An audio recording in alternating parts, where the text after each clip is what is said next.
Hello, my name is Chue Hong, and I'm going to be talking about what do we know about DEI in the research software engineering community. And thank you to my co-authors, Jeremy Cohen and Caroline J. Why are we interested in looking at diversity in research software engineering? Computational science requires RSEs with an understanding not just of the software, but also the scientific challenge being addressed. Diversity in project teams can have several benefits, including higher quality scientific outputs, but it can also lead to identity and cultural challenges. But we believe research software engineering benefits from having diverse teams.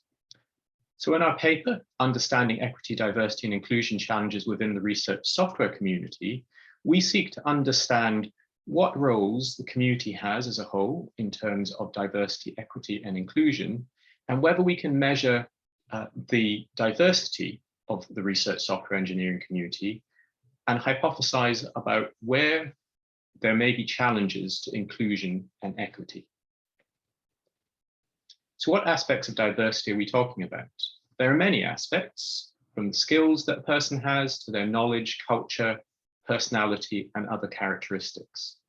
In the 2018 International RSE Survey, it focused on gender, ethnicity, disability, as well as other characteristics such as domain background and years of experience. In the work that we did, we were looking to reanalyze the existing RSE survey data and do a comparison with other demographic data from other sources. We wanted to find out whether there was any barriers to moving between domains and to understand what factors played into the diversity or lack of diversity in the research software engineering community. However, one of the challenges we had was that there are a relatively small number of respondents identifying as an ethnic minority or a disabled person in the RSE survey. And so any correlations we may make there are naturally at risk of being slightly under or overrepresented. So how do research software engineers compare with other fields? Well, as you can see from this table, where we compare it against UK academic researchers and UK software developers, as well as the overall statistics for all UK workers, UK research software engineers look as if they are relatively less diverse than other fields. For instance, when we look at UK academics, where we have 46% identifying as female, and UK RSEs, where only 14% identify as female, we can see there's a large difference between the potential gender diversity and the actual gender diversity. Likewise, when we look at ethnicity, and here I'll come back to why the BAME, which is Black, Asian, and minority ethnic, or category as a problematic definition, we see that, again, there is a very less diverse representation in research software engineers than there are from, for instance, UK software developers. And when we look at disability again, whilst this may be a little bit closer to what we see as the average in university settings, there's still a way to go before we reach the levels of diversity that's representative of the number of people who identify as disabled across the UK workforce.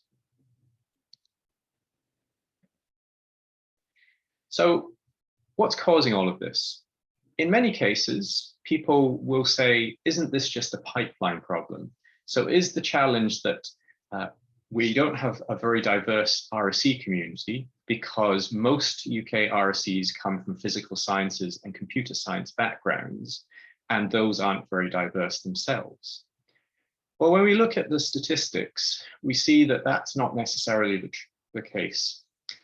Physics students, for instance, are becoming more and more diverse, although still not at 50-50 between male and female.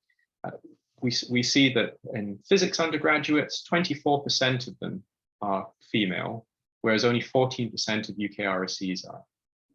Likewise, if we look at ethnicity across physics and computer science students, and particularly computer science students, we'll see that there is a much larger diversity of ethnicity than there is in the UK RSC population. So what's happening? There must be some set of challenges or barriers that mean that the number of people who are starting off in potential subjects that would naturally lead to an RSC career are going off into other careers or professions. So one thing we looked at was domain mobility. This is the idea that RSCs often work outside the domain that they studied in. As you can see here, for instance, with mathematics, we'll see that many, in fact, all mathematics RSCs, people who studied mathematics as their highest degree, will tend to work in another subject area. And this provides us potentially with an opportunity to look at how we might improve the diversity of the research software engineering community. With so many RSCs being mobile, and with better gender and ethnic diversity in some other areas, we have the potential for training people in research software engineering who are not coming from the traditional subjects of physics and computer science. So there are opportunities as well as challenges within the RSC community to improve diversity. However, diversity is not the same as inclusion and equity.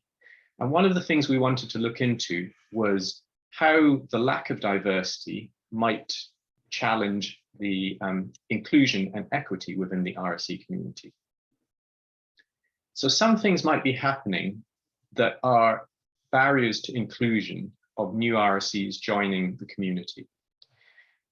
Things like safety and similarity, where we tend to want to work with people who are like ourselves, and not necessarily having an inclusive enough culture.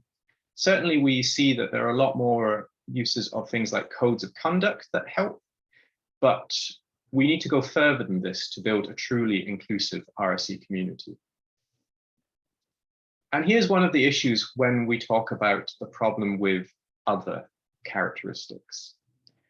This is an example of something that we tend to see amongst people who are trying to improve the diversity of their RSC teams, but are perhaps not thinking about the ways that they can be more inclusive. So a statement like, "We are particularly looking for great females or people of color, please pass along to your networks and share this," is problematic for a number of reasons. So one, it immediately reminds me of your lack of diversity, that you're considering me a minority, and importantly, that you're asking me to do some of your work for free.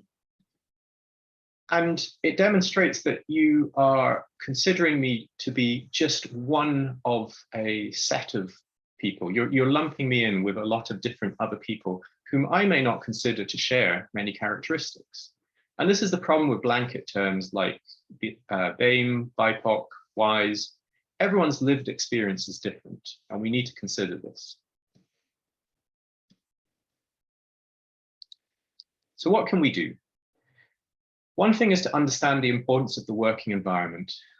There have been studies into things like ambient belonging, the small environmental changes that can help improve diversity and inclusion, and also into role models. So being able to see yourself represented and all of the different characteristics that make your lived experience. We can ensure that workplace and community cultures are inclusive and safe for all. And a lot of that is down to clear policies that are not just in place, but are implemented and monitored. These policies need to be backed up. But there isn't an easy fix. Addressing the diversity crisis in RSE is not a checkbox exercise.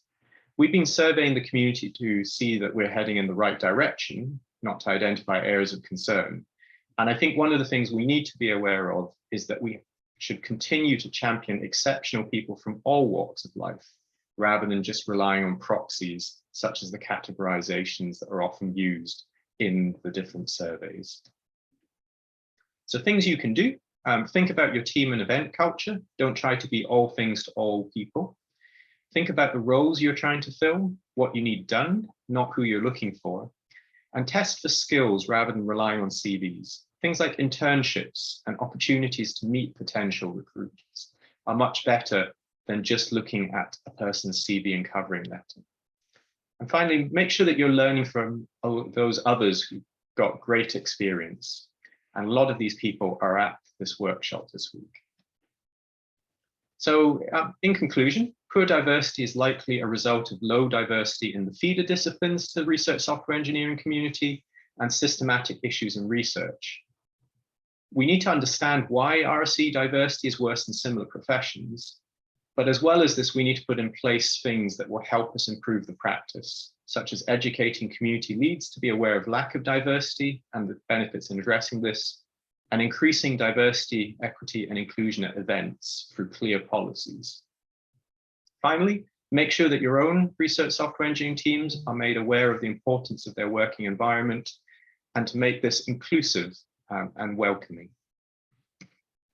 And finally, just a quick advert for some future research we're doing. We've been commissioned to do a landscape studies on research software practices in the UK, which involves surveys, focus groups, and interviews.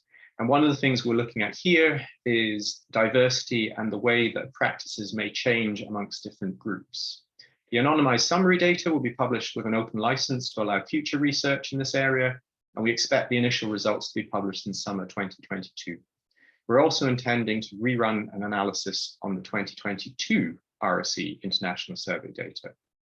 So thank you very much. I hope you have a wonderful rest of the workshop, and here's to some fruitful discussion around diversity, equity, and inclusion amongst research software engineers.